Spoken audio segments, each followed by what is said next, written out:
Bismillahirrahmanirrahim. Assalamu alaikum students. This is first year chemistry chapter 2 atomic structure, and the topics that we will discuss today are what are X-rays, production of the X-rays, Morse's law and the uses of X-rays. Students, before starting the lecture we will discuss the history of the X-rays discovery, because ये बहुत ही interesting बात है कि जो X-rays हैं वो accidentally जो है वो डिस्कवर हुई थी, उनको प्रॉपरली एक्सपेरिमेंट परफॉर्म करके डिस्कवर नहीं किया गया. और एक साइंटिस्ट रॉन्जन था जो कि एक्सपेरिमेंट कर रहा था on electron discharge tube. Then he discovered X rays. Let's see how. Ronjan's discovery occurred accidentally in his Wurzburg, Germany lab when he held a piece of lead in front of an electron discharge tube. It blocked the rays. Students, basically जो electron discharge tube है उसमें electrons means cathode rays produce हो रही थी और उनकी properties को study करने के लिए different जो है things में से उन electrons को pass करवाया जा रहा था. और जब साइंटिस्ट रॉन्जन जो था उसने एक मेटल का पीस मींस लेड मेटल के पीस को उन रेस के आगे रखा तो बेसिकली वो रेस जो हैं उसके अंदर पेनिट्रेट हो गई, मतलब उसको ब्लॉक कर दिया. ठीक है. Then he was shocked to see his own flesh glowing around his bones on the fluorescent screen behind his hand. अब जो है स्टूडेंट्स उसको स्क्रीन के ऊपर एक शॉकिंग चीज़ नज़र आई. उसका अपना ही जो हैंड था उसका वो ग्लो करता हुआ नज़र आ रहा था. ठीक है. और बोन्स जो हैं बोन्स प्रॉपरली उसको नज़र आ रही थी. इस तरीके से स्टूडेंट्स यानी बोन्स प्रॉपरली नज़र आ रही हैं लेकिन साथ जो है वो फ्लैश जो है वो ग्लो कर रहा है. ठीक है. ये इस तरीके से हमारे हैंड के ऊपर फ्लैश होता है ना बोन्स के ऊपर, तो वो इस तरह से ग्लो करता हुआ नज़र आ रहा था. देन ही वाज शॉक्ड और देन उसने इन रेस को डिटेक्ट करने के लिए he then placed photographic film between his hand and the screen and captured the world first X-ray image. ठीक है. उन X-rays को उसने कैप्चर कर लिया. Then he called the rays as X-rays because of their unknown nature. Means कि जो rays produce हुई थी उनकी nature जो है वो unknown थी, नहीं पता था. तो इसलिए जैसे कि हम maths में किसी भी unknown चीज़ के लिए x का word use करते हैं, suppose जो जिसकी value जो है वो हमें मालूम नहीं होती, हम उसके लिए suppose x का word use करते हैं. That's why यहाँ पर भी unknown nature के लिए इसको X-rays का नाम दिया गया. Okay students, now let's start the topic. In 1895, William Röntgen accidentally discovered the X-rays, and he found that when fast-moving electrons strike the heavy metal anode surface in the discharge tube, some short wavelength and highly penetrating rays are produced. These are called X-rays. तो basically ये पूरा experiment था कि जब उसने देखा कि fast moving electrons को हम हैवी मेटल एनोड के ऊपर स्ट्राइक करवाते हैं तो हमारे पास कुछ रेज प्रोड्यूस होती हैं और वो शॉर्टर वेवलेंथ हैं. ठीक है. और उनकी जब प्रॉपर्टीज़ को देखा गया तो मींस कि उसको जैसे हैंड में से पास करवाया गया तो वो पास करी, फ्लैश में से वो पेनिट्रेट करी लेकिन बोन्स में से पास नहीं कर सकी. ठीक है. तो फ्लैश में से पास करी तो उसकी नेचर जो है वो हाईली पेनिट्रेटिंग थी और वो शॉर्ट वेवलेंथ थी. तो शॉर्ट वेवलेंथ का मतलब है स्टूडेंट्स हाई एनर्जी रेडिएशंस जो है वो प्रोड्यूस हुई. Then these are called as X rays. Okay, let's see the properties of X rays. 5 properties हम यहाँ पर डिस्कस करेंगे. These are highly penetrating, these are high frequency rays. अब इनकी फ्रिक्वेंसी बहुत ज़्यादा है, मीन्स के शॉर्टर वेवलेंथ है.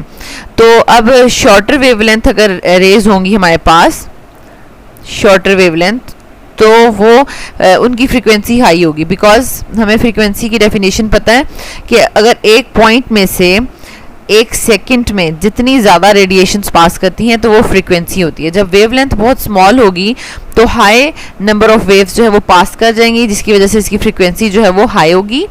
सेकंड प्रॉपर्टी क्या है? Their nature depends upon the nature of anode. इसका मतलब है स्टूडेंट्स कि every metal has its own characteristic X rays.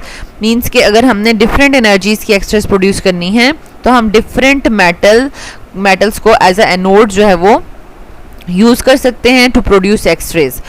Often tungsten filament is used for this purpose. अब यहाँ पर हमारे पास एक्स रेज को प्रोड्यूस करने के लिए जो सोर्स है, हमें इलेक्ट्रॉन सोर्स चाहिए, तो इलेक्ट्रॉन सोर्स यहाँ पर हम टंगस्टन फिलामेंट यूज़ करते हैं, ठीक है। और उसको जब हम हीट करते हैं और उसमें से इलेक्ट्रॉन जो है वो रिमूव होंगे और देन फॉल करेंगे on the heavy metal anode. Then fourth हमारे पास इसकी प्रॉपर्टी है, they are emitted in all directions, ठीक है। मीन्स कि जब ये हैवी मेटल एनोड के ऊपर फॉल करेंगी, ठीक है, तो ये हर डायरेक्शन में जो है वो प्रोड्यूस होंगी, ठीक है, एवरी डायरेक्शन में ये प्रोड्यूस होती हैं। That's why only small portion is used for useful purpose by using Windows. Okay students, यहाँ पर हम इसका ऑपरेटर्स देख लेते हैं। यहाँ पर हमारे पास ये टंगस्टन फिलामेंट है, ठीक है, एंड ये हमारे पास पूरा गैस एनवेलप है, ठीक है। मींस कि ये डिस्चार्ज ट्यूब की तरह ये क्लोज्ड है, ग्लास से बना हुआ है। ओके स्टूडेंट्स, यहाँ पर हम ये देख रहे हैं कि जो इलेक्ट्रॉन्स हैं वो थर्मियोनिक एमिशन से प्रोड्यूस हो रहे हैं। जब हम फिलामेंट को हीट करते हैं तो बहुत ज़्यादा हीटिंग की वजह से इलेक्ट्रॉन्स जो हैं वो ऑर्बिट से, आउटर मोस्ट शेल से जो है वो इमिट कर जाते हैं, ठीक है, रिमूव हो जाते हैं। तो इस वजह से हम कहते हैं, थर्म का मतलब है कि हीट, ठीक है। तो हीट करने से जो इलेक्ट्रॉन्स निकल रहे हैं उनको हम थर्मियोनिक एमिशन कहेंगे। जब वो प्रोड्यूस तो हो जाएंगे फिलामेंट से, देन उनको बहुत ज़्यादा फास्टली मूव करवा के, एक्सेलरेट करवा के मेटल एनोड के ऊपर फॉल करवाना होता है। दैट्स वाई जो है वो हाई वोल्टेज यूज़ की जाएगी, ठीक है। हाई वोल्टेज को यूज़ करते हुए इलेक्ट्रॉन्स को एक्सेलरेट करवाया जाएगा, ठीक है। देन जो है यहाँ पर हमारे पास एक्सरेज प्रोड्यूस हो जाती हैं। स्टूडेंट्स, ये तो था एक्सपेरिमेंट, यानी किस एक्सपेरिमेंट के थ्रू जो है वो हम एक्सरेज प्रोड्यूस कर रहे हैं। मींस कि हम अगर फिलामेंट को हीट करें और इलेक्ट्रॉन्स को एक्सेलरेट करवा के हम हैवी मेटल एनोड के ऊपर फॉल करवाते हैं, then we will get X rays. तो इसके जो रीज़न है कि मतलब जब इलेक्ट्रॉन्स हैवी मेटल एनोड के ऊपर फॉल करते हैं तो एक्स रेज किस तरीके से प्रोड्यूस होती हैं, उसकी रीज़न देख लेते हैं। Why X rays are produced. Okay students, ये यहाँ पर हमारे पास एक मेटल एटम का हमने यहाँ पर इलेक्ट्रॉनिक स्ट्रक्चर ड्रॉ किया हुआ है। एटम को शो कर रहे हैं। फर्स्ट शेल में 2 इलेक्ट्रॉन्स हैं, देन 8 हैं। और अब यहाँ पर क्या हो रहा है कि when an electron with sufficient energy, वो अगर हिट करता है हैवी मेटल एनोड को, then it can knock out the electron from the inner shell of the atom. Basically यही हमारे पास इसका बेसिक रीज़न यही है एक्स-रेज प्रोड्यूस करने की, कि जब हमारे पास इलेक्ट्रॉन्स जो हैं वो फॉल करेंगे ऑन हैवी मेटल एनोड तो वो इनर इलेक्ट्रॉन को इजेक्ट करेंगे। स्टूडेंट्स, अगर आउटर इलेक्ट्रॉन्स इजेक्ट होते हैं, अगर हम फॉल करवाएं इलेक्ट्रॉन्स, आउटर इलेक्ट्रॉन इजेक्ट होते हैं तो वो जस्ट आयनाइजेशन होती है, ठीक है। तो लेकिन जब हमारे पास यहाँ पर इलेक्ट्रॉन फॉल करता है और पेनिट्रेट कर जाता है इनसाइड द मेटल एटम और इनर इलेक्ट्रॉन को जो है वो इजेक्ट कर रहा है, तो यहाँ पर हमारे पास एक होल क्रिएट हो गया है। मीन्स के metal atom with a missing electron in the inner shell is produced. Okay, तो अब ये जो है हमारे पास due to this unstable electronic configuration is produced. अब ये इलेक्ट्रॉनिक कन्फिग्रेशन अनस्टेबल हो गई है। इसको स्टेबल करने के लिए हायर एनर्जी से इलेक्ट्रॉन्स जो हैं वो फॉल करेंगे, ठीक है, और वो इस स्पेस को फिल करेंगे। और देन अगर सेकंड शेल से इलेक्ट्रॉन आके इसको फिल करता है, देन यहाँ पर होल क्रिएट हो जाएगा। फिर देन थर्ड शेल से इलेक्ट्रॉन यहाँ पर फिल करेगा एंड सो ऑन, इसी तरीके से चलता रहेगा, ठीक है, जब तक ये तमाम स्पेसेस इनर शेल की स्पेसेस फिल नहीं हो जाती। और जब ये इलेक्ट्रॉन्स हाई एनर्जी से लो एनर्जी पर फॉल करेंगे देन ये अपनी एक्स्ट्रा एनर्जी को जो है वो इमिट करेंगे in the form of X rays radiations, X rays photons.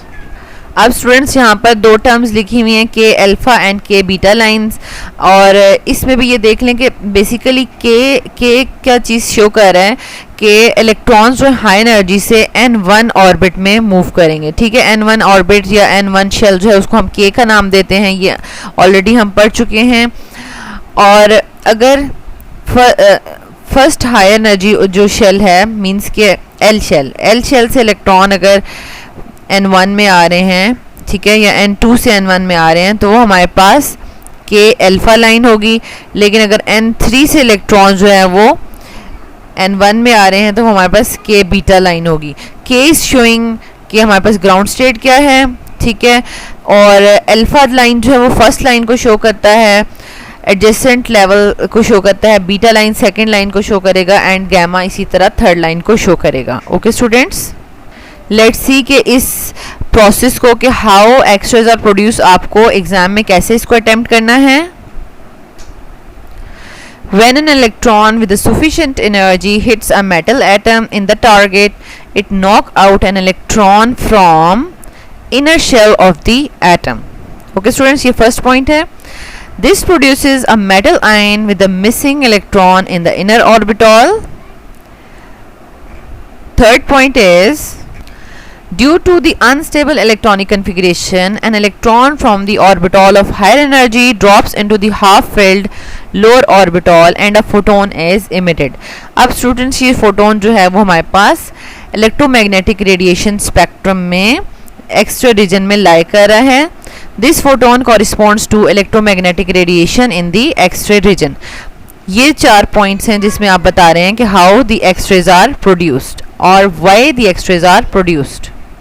Students ये हमारे पास इलेक्ट्रोमैग्नेटिक स्पेक्ट्रम है और यहाँ पर आप देख सकते हैं कि ये हमारे पास एक्सरेज हैं शॉर्टर वेवलेंथ और हाई एनर्जी. और बिकॉज यहाँ लेफ्ट साइड से हमारे पास जो है वो हाई एनर्जी रेडिएशंस हैं और आहिस्ता आहिस्ता जाते जाते उनकी एनर्जी कम होती जाती है और वेवलेंथ जो है वो इंक्रीज़ करती है. तो एक्सरेज हमारे पास लेफ्ट साइड में एग्जिस्ट करती हैं on the spectrum, showing that they are high energy radiations.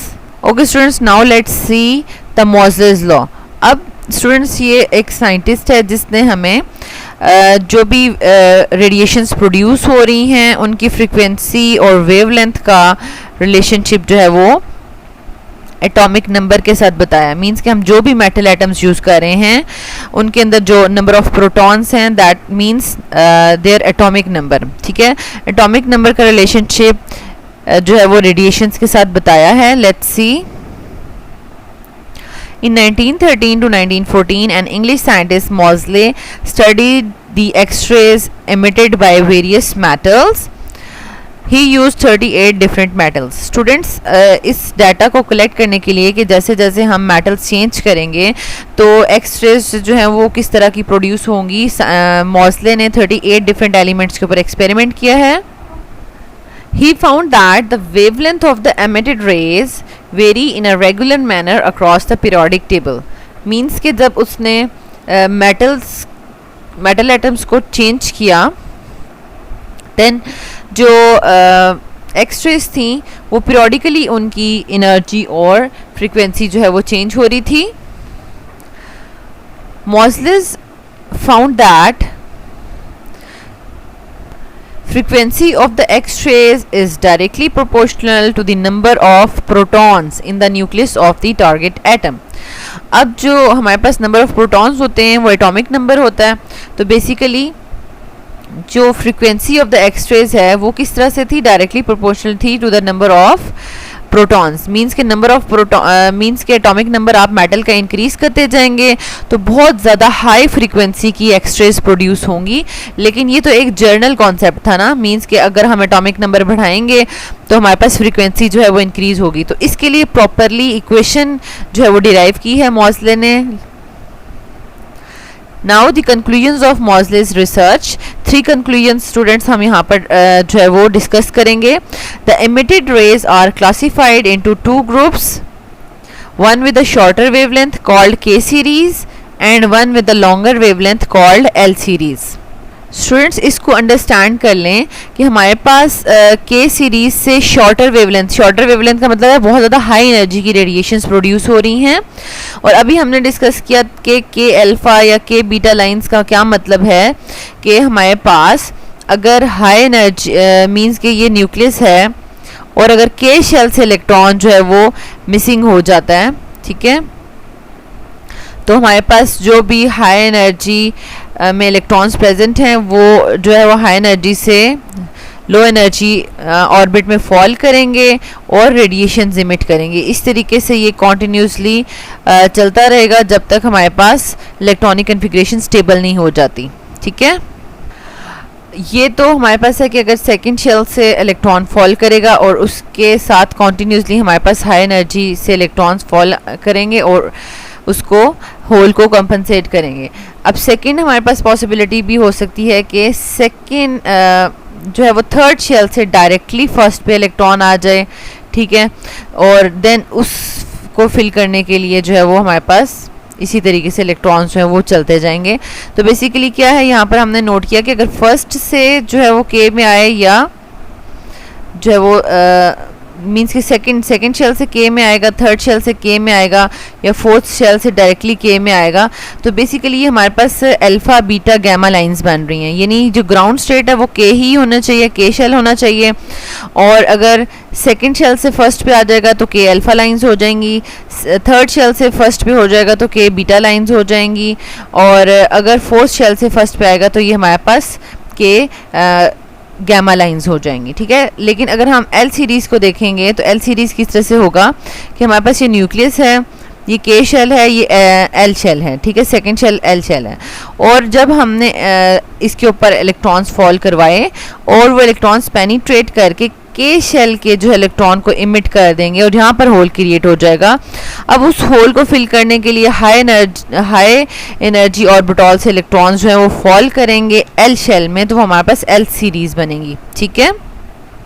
तो जितना ज़्यादा इनर शेल के अंदर से इलेक्ट्रॉन निकलेगा, मीन्स के फर्स्ट शेल से निकलेगा, उतना ही ज़्यादा high energy radiation shorter wavelength वाली प्रोड्यूस होंगी, और जितना ज़्यादा हायर ऑर्बिट से निकलेगा, मीन्स के थर्ड या फोर्थ शेल में से इलेक्ट्रॉन इजेक्ट होगा इनर इलेक्ट्रॉन, तो वो हमारे पास कम एनर्जी वाली रेडिएशंस प्रोड्यूस होंगी। सेकेंड है हमारे पास wavelength of the emitted X-rays decrease with the increase in atomic number of the target material. अब जो पीछे हमने पॉइंट डिस्कस किया ये हमने फ्रीक्वेंसी के लिहाज से डिस्कस किया था कि मींस के फ्रीक्वेंसी डायरेक्टली प्रोपोर्शनल है एटॉमिक नंबर के, ठीक है। यहाँ पर हमारे पास वेवलेंथ और एटॉमिक नंबर का जो है वो बताया है रिलेशनशिप, लेकिन wavelength of the X rays जो है वो डिक्रीज कर रही है, ठीक है, अगर हम एटॉमिक नंबर को इंक्रीज करेंगे। तो यहाँ पर इनका इन्वर्स रिलेशनशिप है, ठीक है, क्योंकि फ्रीक्वेंसी और वेवलेंथ का भी इन्वर्स रिलेशनशिप है। इस लिहाज से हमारे पास जो है जैसे जैसे हम एटॉमिक नंबर को इंक्रीज करेंगे फ्रीक्वेंसी इंक्रीज होगी, लेकिन वेवलेंथ जो है वो डिक्रीज होगी। ओके स्टूडेंट्स, देन हमारे पास है third conclusion, the relationship between the frequency of the particular line in the x-rays and the atomic number of the element is given by this equation: square root frequency is equals to a bracket z minus b। z यहाँ पर हमारे पास atomic number है, a and b जो है वो constants हैं। Students अब यहाँ पर हमने इस इक्वेशन को जब इंटरप्रेट करना है इन वर्ड्स तो वो किस तरीके से करना है कि हम यहाँ पर अगर इस इक्वेशन का स्क्वायर ले लें और तो ये हमारे पास स्क्वायर रूट जो है वो कट ऑफ हो जाएगा, तो फ्रीक्वेंसी जो है वो हमारे पास यहाँ पर इस इक्वेशन को प्रॉपरली मैथमेटिकल पॉइंट से जब हम इसको ओपन करेंगे तो बहुत ज़्यादा इक्वेशन जो है वो मतलब यहाँ पर आंसर आएगा, डिफरेंट जो है वो वैल्यूज़ आएंगी। अलॉन्ग विद दैट हमारे पास यहाँ पर जेड स्क्वायर भी आएगा, ठीक है। तो बेसिकली हमारे पास फ्रीक्वेंसी जो है वो एटॉमिक नंबर के स्क्वायर के लिहाज से जो है वो वेरी कर रही है, ठीक है। ये इस पॉइंट को नोट करें और अब हम इसको इंटरप्रेट कर रहे हैं। The frequency of a spectral line in the X-ray spectrum varies as the square of the atomic number of the element emitting it, ठीक है। मीन्स के अगर हम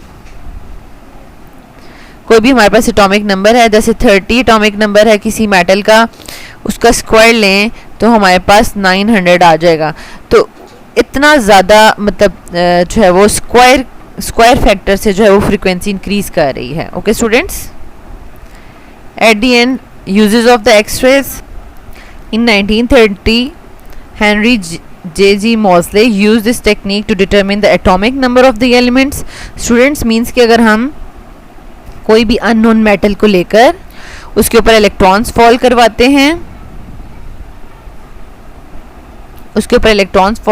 हैं, और हमारे पास स्पेसिफिक जो है वो फ्रीक्वेंसी की एक्सरेज प्रोड्यूस होंगी, then by using the formula हम जो है वो एटॉमिक नंबर मीन्स के Z को फाइंड आउट कर सकते हैं।